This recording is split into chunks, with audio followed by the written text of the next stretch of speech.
Yo les brookies, on se retrouve pour une toute nouvelle vidéo et pour le coup on s'attaque à la dernière partie de Shinotori, les ailes de la mort, manga en 3 tomes qui est juste ici. On avait parlé du manga de manière générale, on l'a présenté, c'est bien, c'est cool, ok. On a aussi parlé de l'histoire globale de Shinotori, de son épidémie, etc. Et bien sûr, si vous avez suivi les vidéos, vous savez qu'on va aussi parler du monde biologique et donc des oiseaux dans Shinotori, un petit peu les différences qu'il y a entre les personnages de Shinotori, monstres de Shinotori, et les oiseaux qui existent réellement.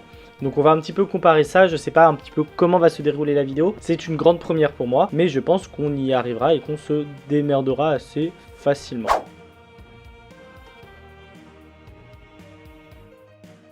On va commencer tout simplement par le premier oiseau. On va entamer les choses de manière chronologique, de manière historique également. Parce que là, pour le coup, le Noé est une espèce qui a plus ou moins déjà existé. On connaît cet oiseau du nom de Nuée, mais il est aussi connu sous le nom de Archaea ornith regis. Petit aparté pour préciser que oui, on est sur une histoire fictive et que ça veut dire qu'historiquement, l'oiseau est également fictif. J'ai essayé au cas où dans le doute de faire quelques petites recherche, ça a été pas concluant, donc j'en conclus que l'oiseau n'a pas réellement existé et comme je le pensais, c'était bien un oiseau inventé primitivement par le manga. Il a été présent il y a 66 milliards d'années en Chine et c'est une espèce d'oiseau géante et carnivore. L'espèce a tout simplement réussi à s'adapter suite aux pluie de météorites qui a décimé tout simplement les dinosaures il y a du coup 66 milliards d'années. Mais la question c'est comment est-ce qu'ils ont fait pour survivre alors que les dinosaures non. Tout simplement parce qu'ils se sont déjà de une réfugiés dans des grottes. Ils ont installé leur nid et ils se sont adaptés à leur vie là-bas. On constate donc tout simplement des changements, tout comme leur ouïe qui se développe et leur vue qui se baisse à cause du noir et tout simplement parce qu'ils en ont de moins en moins. La question de nourriture, c'est un peu plus compliqué parce qu'ils ont tout simplement fait preuve de cannibalisme. Et ça se fait par étapes tout simplement parce que déjà le mâle qui après s'être accouplé avec la femelle va finir tout simplement dévoré pour subvenir aux besoins de la femelle et des futurs enfants qui arrivent. Ensuite, une fois que les nouveau-nés, les petits sont nés, ils commencent tout simplement eux par dévorer leur mère afin de pouvoir eux aussi se développer et on est sur un cycle comme ça en termes de nourriture pour plusieurs centaines de milliers d'années, il me semble, probablement. Et c'est là on peut du coup commencer à faire un petit parallèle parce que si vous vous souvenez bien, lors de la manga story sur Shinotori, je vous avais dit que le Nuée, une fois né, avait mordu Toki, la jeune fille qui l'a rencontré. Est-ce que ce serait pas tout simplement un parallèle avec les Nuées préhistoriques? Il l'a prise pour mère, donc il l'a mordue, et c'est comme ça qu'a commencé l'infection et l'épidémie. Je trouve que ça correspond plutôt bien et que ça colle à merveille. Donc voilà un petit peu pour l'origine du Nuée et ce qui va permettre au début du manga.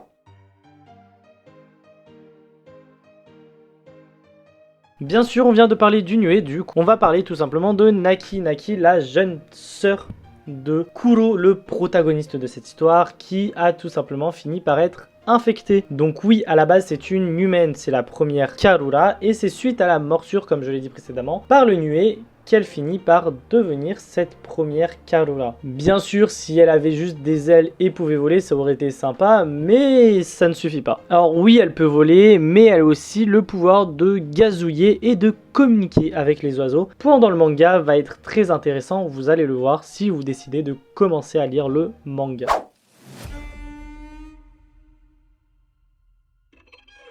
Bien sûr, pourquoi parler de Naki sans parler de Toki? Toki, la petite clone de Naki, ce qui fait d'elle une être spéciale. On la voit justement dans la couverture du tome 3 avec Naki juste ici et Toki juste là. Voilà, elles sont présentées de manière démon et angélique parce que l'une est vouée à détruire le Japon alors que l'autre est vouée à la sauver. Pourquoi Toki est censée sauver le Japon? Parce que comme je l'ai dit, c'est une clone de Naki, une clone qui va permettre tout simplement de créer des anticorps pour pouvoir créer ensuite un vaccin qui va justement sauver le Japon. Sans ça, ça risque d'être très compliqué. Et c'est aussi le but de sa création parce que sans ça, pas de Toki. Et Naki aurait pu faire un peu ce qu'elle voulait. Bien sûr, qui dit clone dit même capacité. Donc elle également peut communiquer avec les oiseaux et gazouiller comme eux.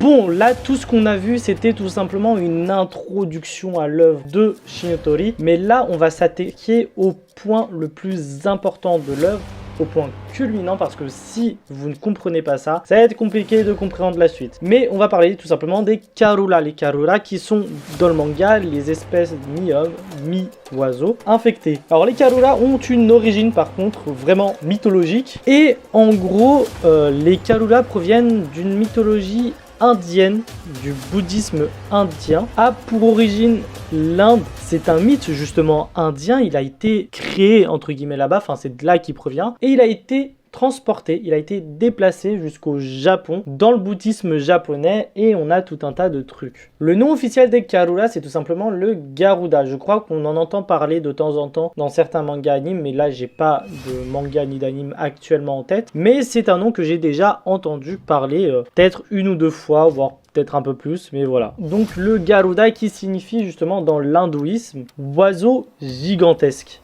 Donc ça correspond plutôt bien avec le nuée à la base. Donc d'après le mythe, il vit dans le Shumisen, autrement appelé le mont Meru. Donc voilà, il se nourrit a priori de dragons et de serpents. Et il fait partie des 8 protecteurs divins. D'ailleurs, vous devrez en connaître certains. Donc ces protecteurs divins sont aussi appelés Hachibushu. Donc ces 8 protecteurs divins sont aussi appelés Hachibushu. Vraiment, j'ai un maximum de notes parce que c'est très compliqué à tout retenir et qu'il y a vraiment pas mal de noms compliqués. Donc si on se base d'après mes recherches, on a donc en plus des Karura, les Devas, les Nagas, les Yaksha, les Aspara aussi appelés Feitan, les Ashura, donc ça il est vachement connu, les Kinara et d'après certains sites, mais pas tous, c'est pour ça que je le précise, il y a aussi les Makogara. Donc voilà, j'en parle pas plus de ces 8 protecteurs divins parce que c'est pas le moment d'en parler, mais si vous voulez qu'un jour j'en parle, dites-le moi en commentaire et j'en ferai une vidéo. J'essaierai de me renseigner là-dessus. Donc voilà, maintenant qu'on a la base mythologique, on peut revenir sur le manga. Donc dans le manga, par contre, les Karura, eux, sont les êtres infectés. Ce sont les hommes infectés qui finissent par se transformer en oiseaux. Généralement, la transformation dure 1 ou 2 jours. Donc on est sur une transformation réellement rapide, mais très rapide d'ailleurs. Et on a pas mal de transformations physiques. Bon, globalement, les 2 clavicules se coupent en 2. La 5e métacarpe s'allonge et va former une aile. Les poils, bien sûr, deviennent des plumes et la peau devient beaucoup plus écailleuse. L'homme a des émotions, l'animal a un instinct sauvage et du coup, les Karura également. Il va laisser place aux émotions pour récupérer son instinct animal, son instinct sauvage. Comme tout oiseau, la baisse de vision est présente et ils sont beaucoup plus réactifs à la lumière. L'ouïe devient beaucoup plus sensible. En gros, concrètement, l'homme revient à un état beaucoup plus sauvage. Si vous avez compris ça, ça va être plus simple pour la suite.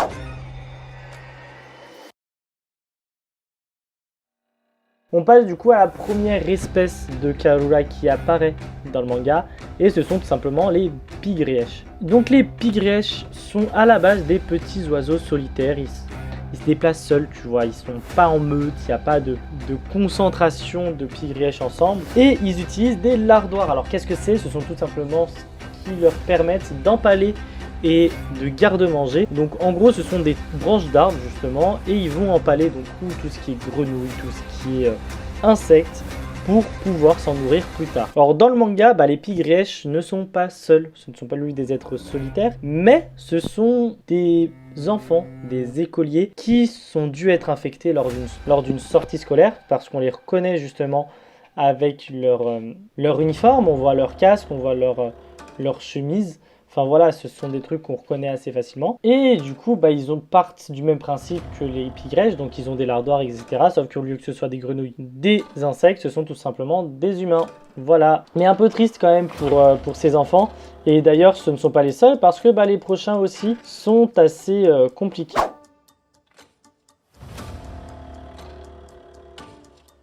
Je parlais des prochains Karura, parce que les prochains Karura, ce sont tout simplement les corbeaux. Malheureusement, on n'a pas beaucoup d'informations, mais ce qu'on sait, c'est que les Karura corbeaux sont des enfants, tout simplement, qui n'ont probablement pas pu s'échapper, parce que bah, ils étaient sous-alimentés, ce sont des enfants probablement anorexiques, et du coup bah, leur fuite devient beaucoup plus compliquée, et du coup bah, certains ont muté en corbeaux, et beaucoup du coup possèdent un bec beaucoup plus puissant et des griffes acérées, bah, tout simplement comme l'espèce de base d'oiseau. Donc voilà.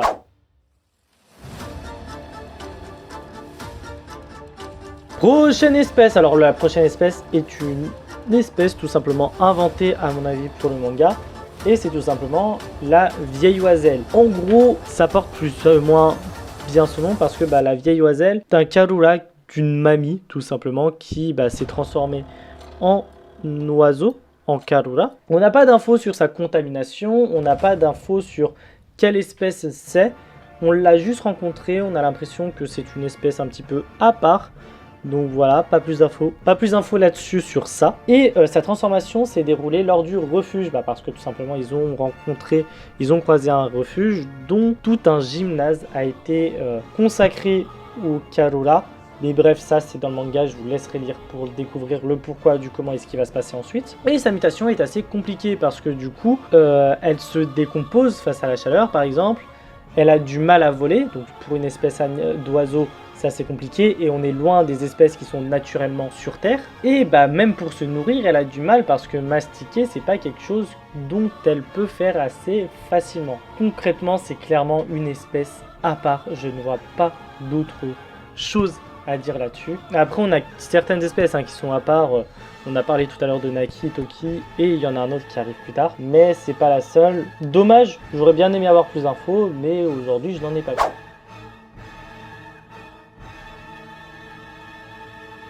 Ah là là là là là là. Là, cette fois, on va toucher un petit peu à l'amour, à la saison des amours, avec le faisan. Donc là, pareil, le faisan, on le voit très rapidement. Il fait une apparition extrêmement rapide, mais tout comme l'espèce animale, le Karura possède une caractéristique assez spéciale. Il a un cri très révélateur, très caractéristique en fait, pendant la saison des amours. C'est pour ça que j'en parlais justement. Le seul problème, c'est que le bruit attire tout simplement les Karura et ça peut vite devenir très compliqué. J'ai envie de vous dire qu'ils ont peut-être ou pas réussi à s'en sortir, mais ça encore une fois, faudrait lire le manga.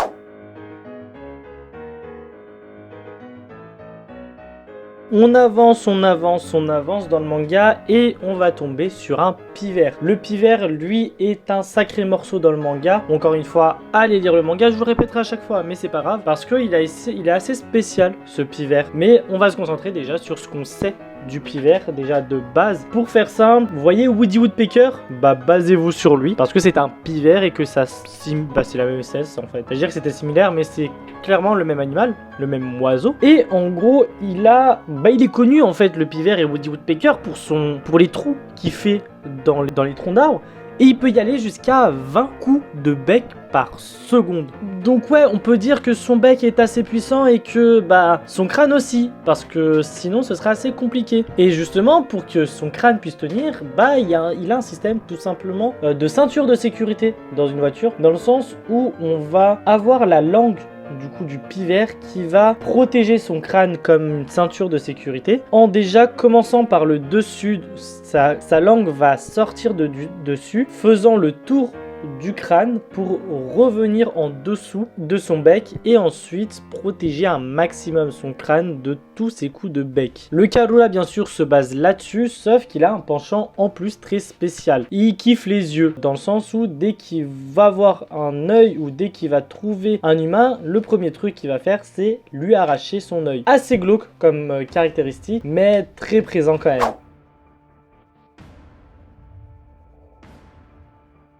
On se rapproche de la dernière espèce lambda, entre guillemets. Bon, gros morceau du manga parce qu'on va s'attaquer à la chouette. La chouette est également le nom donné au ghoul à l'œil écarlate. Cette même ghoul extrêmement... Mais putain, qui m'a donné ce texte ?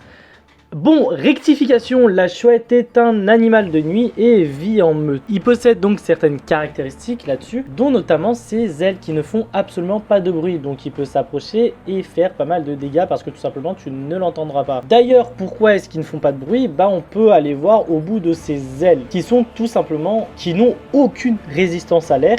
Et qui dit aucune résistance à l'air, dit pas de bruit tout court. Donc bon, tu te mets face à une chouette, t'es dans la merde poteau, puisque tu l'entendras va arriver déjà de une. Et faut savoir qu'il est très sensible au son, sachant qu'il peut amplifier le son via sa tête. Là où une espèce d'oiseau pourra entendre, bah on peut facilement doubler voire tripler la distance, parce que bah c'est plutôt pas mal tout ça. Pour le coup là, les chouettes, donc toutes les chouettes et le chef de meute, il me semble que ce sont des yakuza. Alors on sait que ce sont des personnes avec un statut assez spécial dans le manga, mais il me semble que rien ne précise que ce sont des yakuza. On sait juste qu'ils sont dans quelques magouilles, mais je penche pour la théorie des yakuza, tout simplement. Donc voilà, c'est pour ça que je dis que c'est assez spécial, parce que du coup, on rencontre une personne assez proche de ces yakuza là. Enfin voilà, encore une fois, allez lire le manga.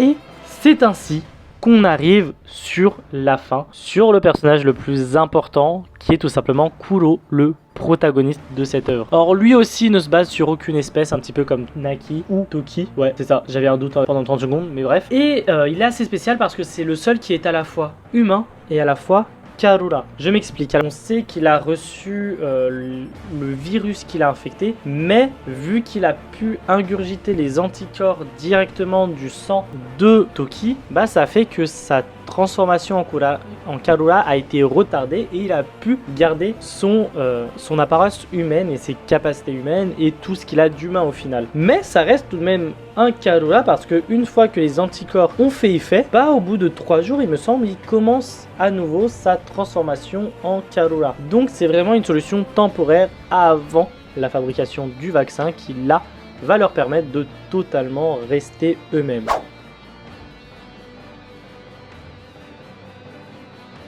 Bref, on a pu plus ou moins faire le tour de toutes les espèces, de tous les êtres importants, les Karura importants, moins importants, voilà, enfin on a un peu fait le tour. On a un peu fait les différences entre les personnes, entre les espèces animales réelles et du coup les espèces animales dans le manga. Il y a un peu de mythologie, il y a un peu d'histoire, il y a un peu de biologie. Enfin voilà, c'est assez complet donc d'histoire par rapport au nuée qui a priori a une signification historique. La mythologie par rapport aux Karura justement et la biologie par rapport aux oiseaux. Moi personnellement j'ai kiffé un petit peu rechercher tout ça, un petit peu relire tout ça et vraiment appuyer là-dessus. Et dites-moi ce que vous en avez pensé. Quelle est l'espèce qui vous intrigue le plus là-dedans, ou quelle espèce d'oiseau dont je n'ai pas parlé vous auriez aimé avoir en tant que Karura, et quelles auraient été ses spécificités, dans les commentaires. De toute façon, elle est disponible. N'hésitez pas à me rejoindre sur mes autres réseaux sociaux, bien sûr. N'hésite pas à t'abonner également pour rejoindre la Vongola Family et activer la cloche de notification parce que il y aura encore d'autres nouvelles vidéos. Et nous, on se retrouve très bientôt. Bref, à plus les broukistes.